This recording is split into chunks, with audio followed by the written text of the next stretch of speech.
Hey everyone, welcome back to Brainiac Baseball's 1980 Detroit Tigers season replay. Today's game is the third of the three-game set against the Boston Red Sox.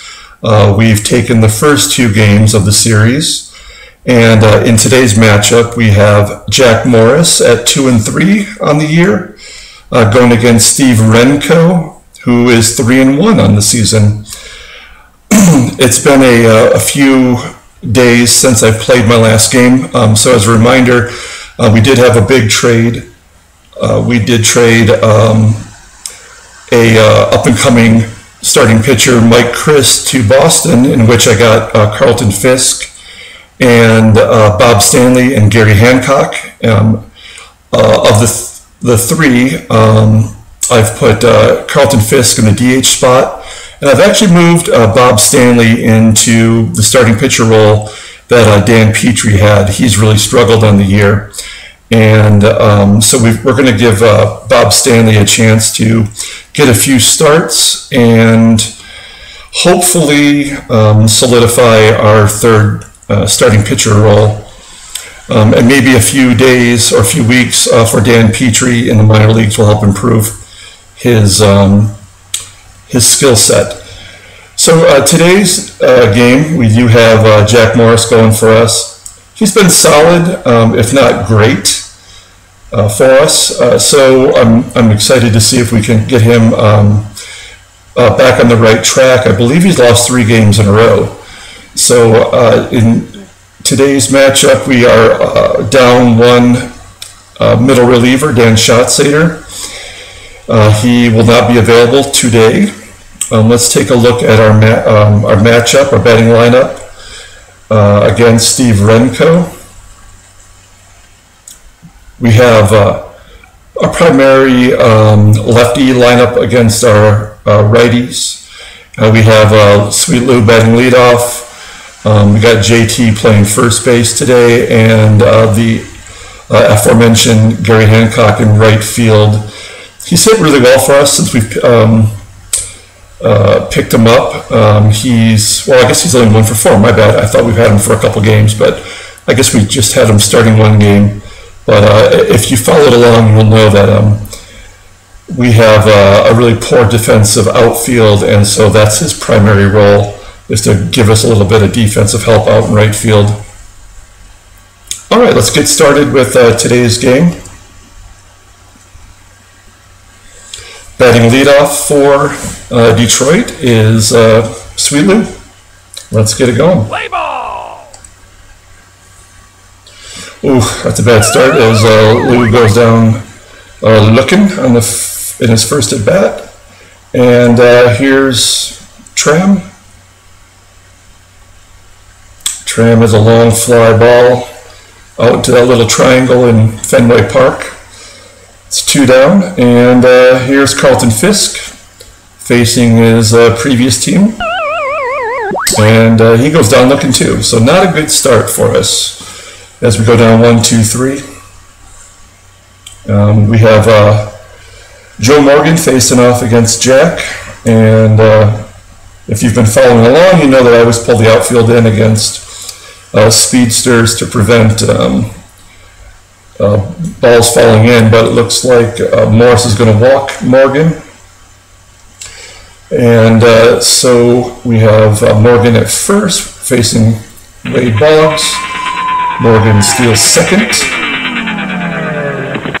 So we're going to pull the outfield in to try to prevent that run from scoring on a base hit. Boggs is going to ground out to first, moving Morgan to third.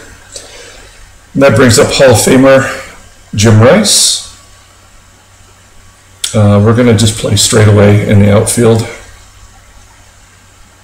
And it looks like he's going to fly out to center, which ought to score Morgan. It does. So the Red Sox get an early lead here in Game 3 of the series. And that brings up Hall of Famer Carl Yastrzemski, who's going to ground out to Whitaker.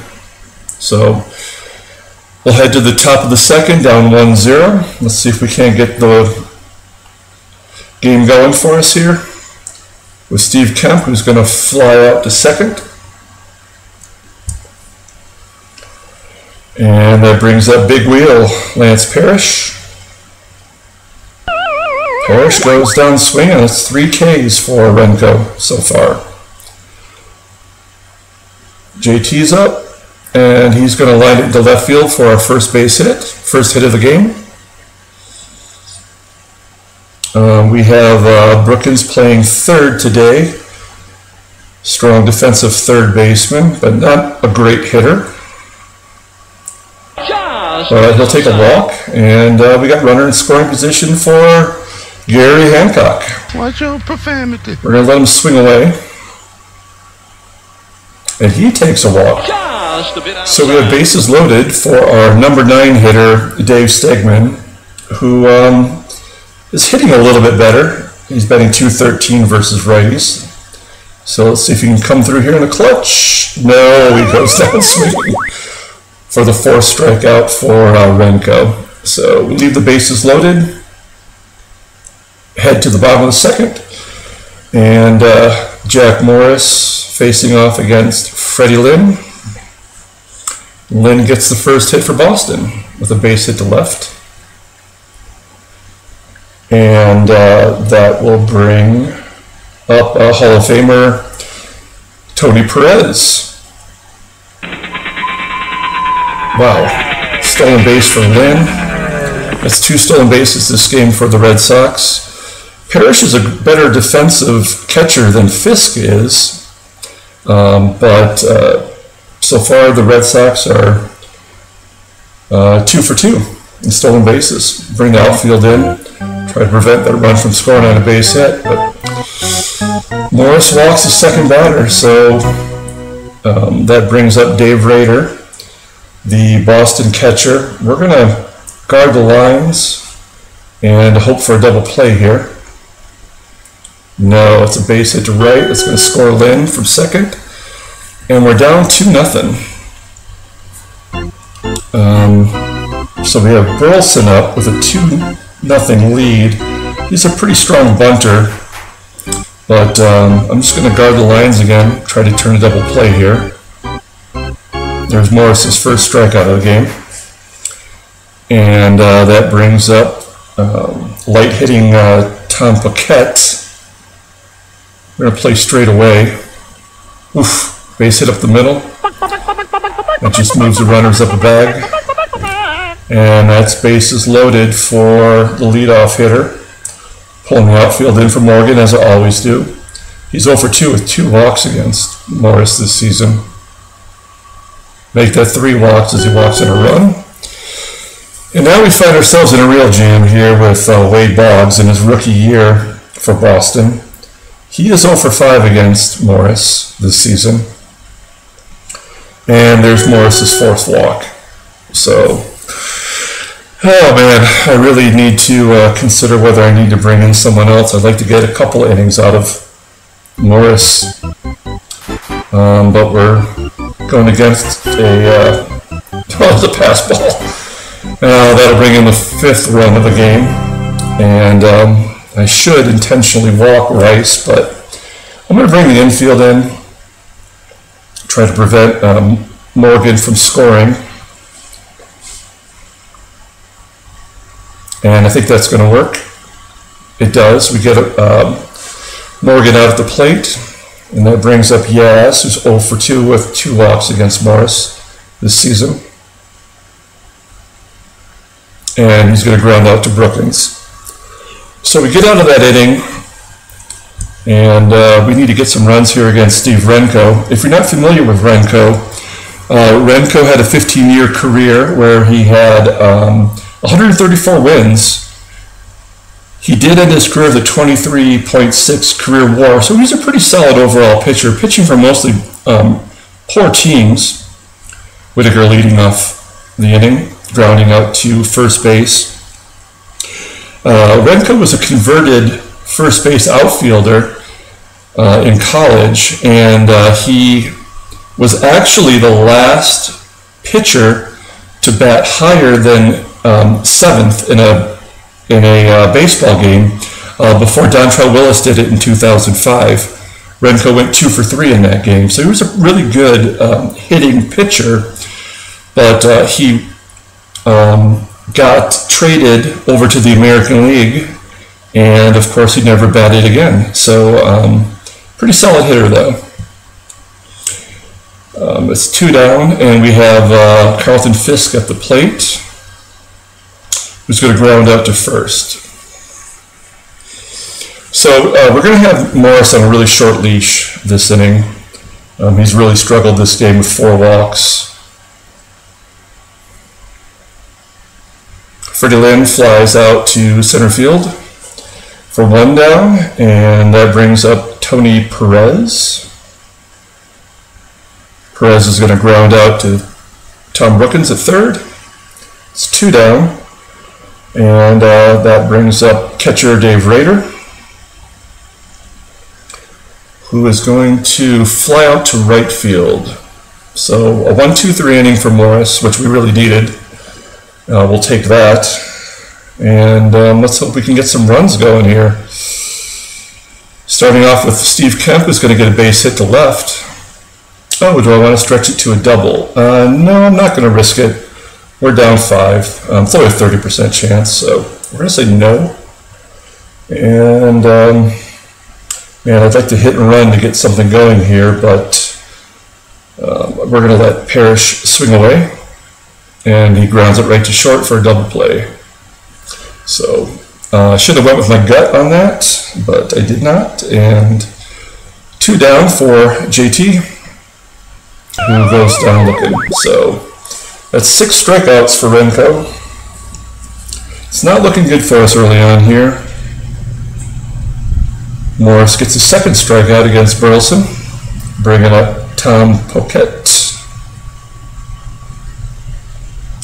Poquette's going to get his 2nd base hit of the game, 2 for 2 against Morris, batting from the number 9 spot there. All right, well, let's bring in the outfield for Joe Morgan, who's going to ground out to short, and we get a double play out of that. Not bad against a speedy Joe Morgan. So, top of the 5th inning, and we got Tommy Brookins up. Brookins goes down looking. That's the 6th strikeout for Steve Renko, our number 9 hitter. Dave Stegman goes down swinging, so 7 Ks for Renko. And that brings up Stegman, who maybe is going to bloop it into the gap. Yes, he does. Base hit for my number 9 guy. Weak arm. You know what? Let's take a chance. It's already got 2 down. And Stegman is safe at second, so we get a double from Stegman. Hopefully that gets a little life in our offense. Sweet Lou's up. He's 0 for 2 with a K. And he's going to get a base hit to right. That's going to score our first run. And a 50% chance, but I'm not going to take that against Freddie Lynn's arm. We know he's got a good arm out there in right field. So let's try and steal second against Dave Rader. You know what? I changed my mind. We're going to hit and run. Let's see if we can't get the base runner going that way. And that works. Base hit to right field. Whitaker takes third, and we got a good rally going with Carlton Fisk. Let's see if he can get a big hit here against his old team. Doesn't look like it. It's going to be a fly ball out to left center field, and that'll finish off the inning. But we do get on the board, and we do have more hits than Boston thus far, so we'll take a small victory there. Hall of Famer Wade Boggs leading off the inning, going down looking. That's a 3rd K for Morris. And Jim Rice is up, and he grounds out to 3rd base. So I believe that's 5 outs in a row for Morris. Maybe settling down here. Am I right or am I right or am I right? Right. I jinxed it as Carl Yastrzemski laces it through the left side for a base hit. Bringing up Fred Lynn. And Fred Lynn rips it to left field off the wall, scoring Yastrzemski from first. I definitely jinxed it, as Lynn doubles. And that brings up Tony Perez. This might be Morris's last batter, as he does strike out Perez, and we're down 6-1 here in the top of the sixth against Renko. Let's see if Kemp can get us started like he did the last inning. No, it goes down swinging. That's 8 Ks for Renko. Lance Parrish is up. Parrish is going to fly out to left, right on the warning track, right against the fence there. Right against the big, green monster, I guess I should say. So it brings up JT. And JT's going to pop out on the infield here. So we are struggling going down the stretch of this game. Let's see, we've got 2 lefties up the city. I'm gonna take Morris out. This was not a good start for Morris. I think this is going to be his 4th in a row where he's really struggled. Let's bring in Pat Underwood against the lefties.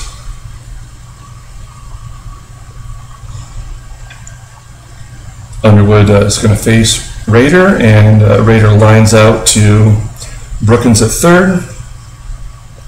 We're going to bring the outfield in against the light hitting Rick Burleson. He's only got a 60 power, so let's make sure nothing drops in. Well, he's got a worm burner up the middle for a base hit, so that did not work out the way I hoped. Tom Paquette is up, and he's going to rip it to left. It's going to be a base hit into the gap. And first and third. Let's bring the infield in. We can't afford to give up another run. And Morgan's going to pop it up on the infield. So we'll take that. And here's another lefty for Underwood to face. It's Wade Boggs. We're going to play straight away. And he's going to ground up to third, and we're going to get out of it. Okay, so top of the 7th with Renko firmly in control here. Brookins rips it to right for a hit off the wall. Oh no, it's going to be a line out. That's going to be a really good web gem from Fred Lynn there. And now we have Gary Hancock flying out to left, right there on the warning track. And Dave Stegman. He's got one of the Tigers' 5 hits this game. It looks like he's going to get another one as he hits it the other way to right field for his 2nd hit of the game. And he's so close to getting over the Mendoza line. All right, and so now we've got Sweet Lou. I want to attempt a stolen base, but you know what? I'm just going to let Lou swing away. And he's going to fly out to left, up against the wall. So we're getting some deep hits to the outfield, but not getting anything for them. Let's since this game might be out of hand, let's try to get Underwood through one more inning here. I don't like him facing off against Jim Rice batting 300 versus lefties, but let's not waste our bullpen. It's going to be a pop up to first, and that'll be the first out with Yaz up to bat here, lefty on lefty. And that's going to be a pop out to Trammell for 2 outs. And another lefty, Fred Lynn. And he's going to ground out to Lou Whitaker. So after the 2nd inning there, we've done all right this game. It's unfortunate that Morris couldn't really get off to a good start this game. Trammell's going to rip it to right for a base hit. Do I want to risk it? I'm going to say no. We're down 5 runs. So let's see if we can't hit and run going with Fisk. His contact rate is pretty good. So Fisk is going to ground out to Oh, it's an error on the second baseman, Joe Morgan. I meant to do that. We'll take it. So we have first and second, no outs, and they're bringing in Dick Drago. It's only his second game of the year. It looks like his first game he pitched 4 innings, so he is a long reliever. Coming in the 8th. He's a righty, so we're going to go ahead and keep Steve Kemp in there, see if he can't do some damage. That might just fall in.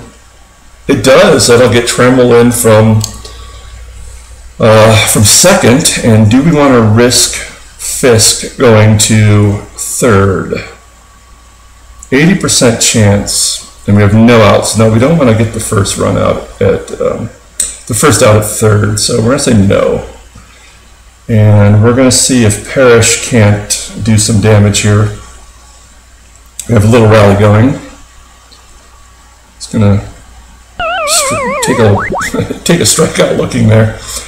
Okay, well, it's JT's up, and JT's doing pretty good against righties, so 370 on base percentage. We'll take a walk. Walk as good as a hit, but he is just going to pop up on the infield. We're going to pinch hit for Brookins. I find your lack of faith with Champ Summers, who has been our first month MVP. He has really come through in the clutch quite a bit. So let's see if we can get base hit here out of Summers. Ooh, pass ball, moving the runners up. So we got 2 runners in a scoring position. And what's Champ going to do? He's going to take a walk. Is that intentional? No, just a regular walk there. So now we have bases loaded for Hancock, and I'm not gonna let him hit. I'm gonna bring in Hebner, who's basically going to fill in for Brookins, and then we'll bring Peters in for Gary Hancock. That's what she said. Or maybe I can move Summers out there. We'll see here in a minute. So bases loaded for Hebner. It's a big at bat. This would get us right back into the game. One swing here. And he's going to do it. He's going to get a base hit to right. That's going to score 1 run, moving everybody up. Oh, great Odin's Raven. And now we have the worst hitter on our team, Stegman, who's actually got 2 hits this game. Do I bring in Timmy? Yeah, you know what? We're going to do it. Let's bring in Tim Corcoran, and then we'll figure it out. We're going to maybe have somebody playing out of position, but let's see if Corcoran can come through. Here's another lefty versus righty matchup. No! He goes down swinging. All right, so we need to take a look at our defensive lineup real quick here. So we're definitely going to put Hebner at third, and we're going to put Summers in right, and we're going to have to put Rick Peters in center field, and I think we're going to be all right. But we're going to have a really poor defensive outfield right now. I mean, a 62 and a 63. That's pitiful. But anyway. Let's see if we can't get through this inning. Underwood did his job, and we're going to need to bring in a righty here. Let's bring in Tobik, who has been pretty much shut down since the first week of the season, where he was just horrible. But he's been lights out. So we're going to have Tobik face off against Perez, who's going to ground out to Whitaker at second.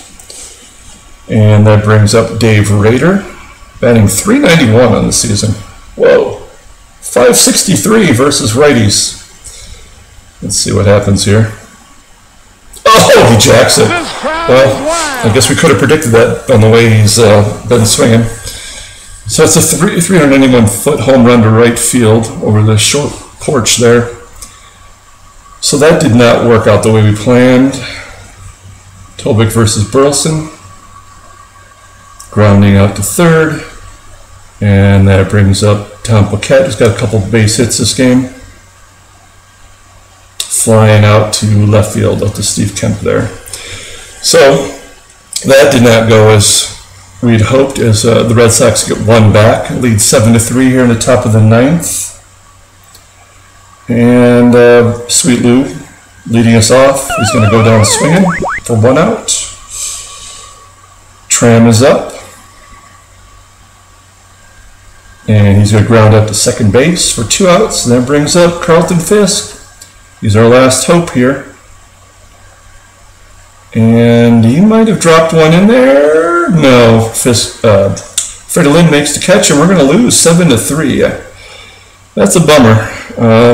So the Red Sox take the third game of the 3-game series. Looks like we might have a possible trade offer coming, as it's taking a moment to think about it.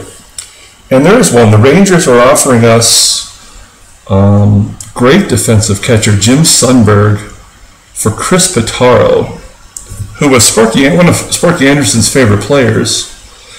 But we've already got Parrish and we've already got Carlton Fisk, so that does us no good. So we're going to say no thanks. And let's go ahead and take a look at the box score. As always, I appreciate everyone who's been following along. Please like and subscribe. And feel free to leave a comment whether you enjoy this or not. As you may have noticed, we have new title cards at the beginning of each game that will tell you exactly who is starting the game and what the records are, which is really nice. I like the way that looks. And please follow us for the next game, which will be against the Yankees as we go to Yankee Stadium. And thank you all for watching the game. Appreciate it. Have a good one now.